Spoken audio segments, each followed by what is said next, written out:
Hello everyone and welcome to Autocrat. This is episode 33, The Phoenix. Yes, we're talking about Harry Potter. I was going to say we're talking about a very well-known mythological creature. I think you interpreted that as we're going to be talking about Harry Potter. I mean, on that subject, have you got any pre-formed facts you want to tell us about how people perceive the Phoenix? Well, if we take it from the one movie I've seen where there's a phoenix, which is Harry Potter... I was about to say completely unrelated to Harry Potter, I'm sure. A phoenix is a mythical creature that can live for a very long time and when it dies, regenerate from its own ashes. And according to Harry Potter, it has magical properties like healing and making people with a good heart feel good and people with a bad heart feel terrified. But I'm guessing this is really not the kind of phoenix we're going to talk about. Well, you'll find out, won't you? I will say, how does the phoenix know whether you have a good or a bad heart? This feels like something we need a standardized test for. It can detect it, I think. If you are 3 standard deviations away from the mean of goodness, you have a bad heart and will be feeling negative emotions today. Doesn't the phoenix mainly live in India and China or something like that as well? Yeah, in Egypt as well. Yes. Well, you'll find out if any of that is accurate today. So, let's dive into it. We're going to be taking the sources that I had for the Phoenix one at a time so we can note what's the same and what's different, because trying to mash everything together made an incoherent mess. So, let's start with Pliny. So this is a natural historian by the name of Plinius, living, I think, around the end of the Republic or the beginning of the Empire. Okay. According to him, phoenixes are supposed to live in Arabia, although Pliny speculates the phoenix might be fictional. No, really? Yeah, so right off the bat, you've got Pliny disappointing you. Apparently, phoenixes are the size of eagles. Yeah, in Harry Potter they say they're about the size of a swan. Okay. So what does this mean? Because I don't tend to measure my units in eagles. You should. I should. We should get onto how big is the Eiffel Tower? Well, let's say about 500 eagles. As an example of eagle size, the short-toed eagle is up to 67 centimetres long and has a maximum wingspan of 1.85 metres. Now, this eagle is found in Greece, meaning that it could feasibly be an example species for the size of the phoenix, because it's something that those ancient authors would have been exposed to. As for phoenixes themselves, apparently they are purple in colour with gold colour on their necks. Oh, in Harry Potter they said they were red. Yes, well... and golden. Yes, well, the tail is apparently pink with feathers of blue in there, so a lot more multicoloured than anything you've seen in cinema. Yeah. It also has a tufted throat and a crest. And apparently, a senator called Manilius said that it's never been seen to actually eat anything. Apparently, it is sacred to a god of the sun, I assume this to be Apollo. And it supposedly lives for 540 years. Oh, they didn't give us a lifespan in Harry Potter. They just said they live for a very long time and then just goes up in ashes and then just get reborn. When the phoenix is aging, so getting to the end of its 540 years, it builds a nest made of shoots from frankincense and cinnamon plants. Okay, that's pretty random. Yeah, it then fills it with smells and lies there until death. Once the bird is given the proper funerary procedures and the nest is placed on an altar at what I assume is Heliopolis based on other sources, it's just called the Sun City here, a maggot emerges from the bone of the animal which becomes a chicken. Okay. Now, I assume this means that the phoenix becomes reincarnated, because otherwise this seems very random and a really inefficient chicken creating process. Yeah. Now, in 36 CE, a phoenix was reported to have been sighted in Egypt and was brought to the court of Emperor Claudius. The translator of Pliny notes that the description of the phoenix seems to line up with a real-life bird, namely the golden pheasant. This is found in southern China and has the IUCN Red List status of least concern. It's a real creature. Yeah, I don't know if it influenced the phoenix description, seeing as it's in China, but hey, maybe they heard about it from quite a distance and eventually that story became the phoenix. Now, we're not going to go into what least concern actually means here, but basically no, it's the lowest end of the scale we have the data for in terms of how threatened something is. Anyway, on to our next source, because we have more than one source for this. Yes, and this is Herodotus, also called the father of history. Herodotus says the people of Heliopolis attest it only emerged once every 5 centuries, so once every 500 years. Yeah, seems to roughly align with Pliny. The next phoenix only comes along once its parent is dead. However, he does give a description of the phoenix which is different from that of Pliny, right? Yes, he says it's a mix of red and gold and looks like an eagle and is roughly eagle-sized. So a bit like Harry Potter. Yes, we're getting more to conventional phoenix looks.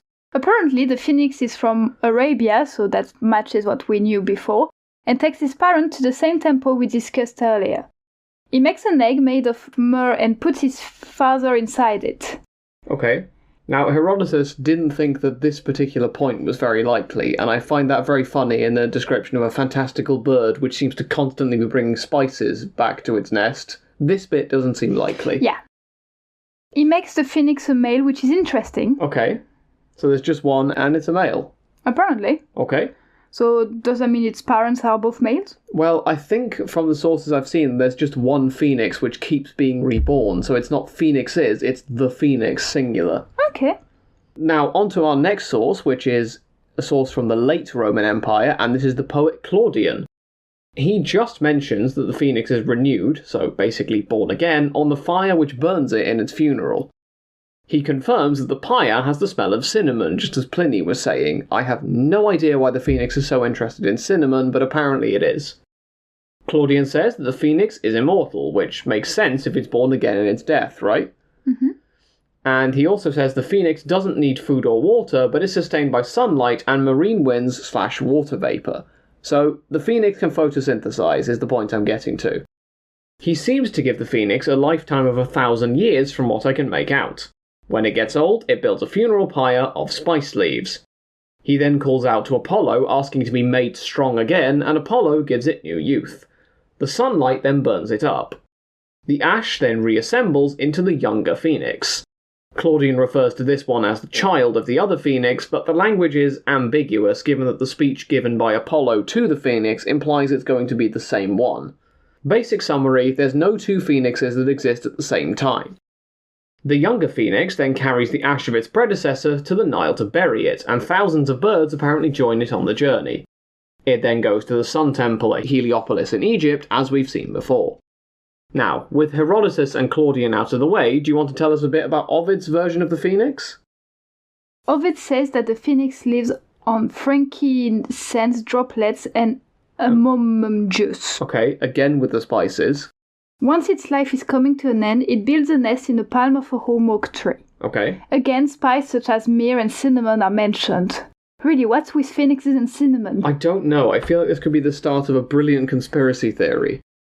It then dies in this nest without a mention of fire this time, though. Okay. A little phoenix then comes forth from the corpse of Phoenix Senior, which will live just as long. Right. Again, once it is able, it leaves the nest and the body of the elder phoenix and takes it to the temple, this time to Hyperion. That's quite traumatic for a young phoenix, I'd imagine. The first thing you have to do is fly the dead body of your predecessor to a temple. Mm-hmm. So our last source for today, the Precepts of Chiron, tells us how long phoenixes live by building it up from other animals. So it starts with crows, which seems a bit random to me, and it says that crows live 9 times as long as a long human life. Stags live 4 times as long as crows do, and ravens live 3 times as long as stags. Finally, the phoenix live 9 times as long again as ravens, while one nymph has the lifespan of 10 phoenixes, drawing it all back to the idea of the divine. Does that mean crows live longer than humans? Well, according to the Precepts of Chiron, yes. I don't know how accurate that is. I didn't think to look up crow lifespans before we started recording. So, this all sounds fine in principle, but what would this mean if we put some numbers into it? Well, let's start with the idea of a long human life. French woman Jeanne Calment, the oldest human ever, died at the age of 122. Building up from there, this would mean that crows live 1,098 years, because, well, they live 9 times as long as a long human life. Consequently, stags would live 4,392 years, ravens 13,176, and phoenixes would live 118,584 years. This seems on the high end of the spectrum. It does. I say we stick with the 540-year figure we've been given by Pliny because, well, we've seen that backed up elsewhere, roughly. Yeah. Now, if we use this figure, we get a fun calculation of sorts. This is because Wikipedia clarified for me that Pliny mentions the life cycle of one particular incarnation of the phoenix began specifically in 311 BCE. Oh, so this would allow us to calculate when each successive phoenix would be born. We could predict the next phoenix. Yes, we can just work forwards. So let's take the one born in 311 BCE and add 540 years on each time from there. So when would the next one be born? 229 CE. Yes, and that is just before the crisis of the 3rd century starts in Rome and the Han Dynasty is still around in China. The next one is in 769 CE, so... So that would be around the time Charlemagne's alive? Yes, Charlemagne is with us. I think we have the Isaurian dynasty in the Roman Empire, and Islam has now exploded onto the world scene. The fourth one would be in 1309. Yep, so for those English history fans out there, Edward II is King of England. That's the one who gets overthrown by his wife Isabella of France.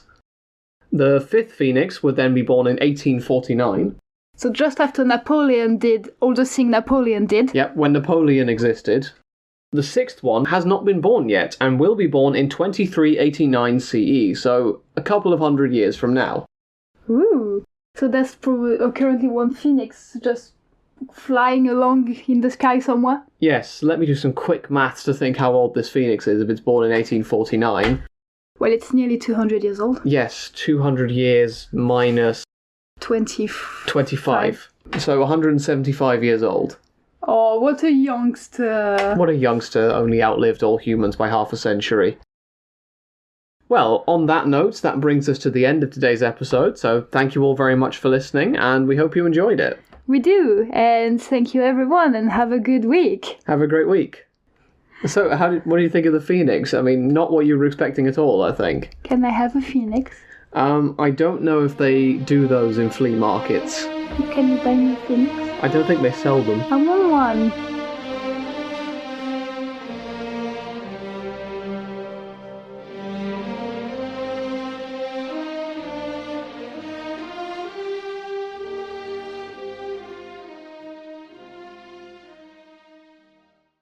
Pages? No, it's not.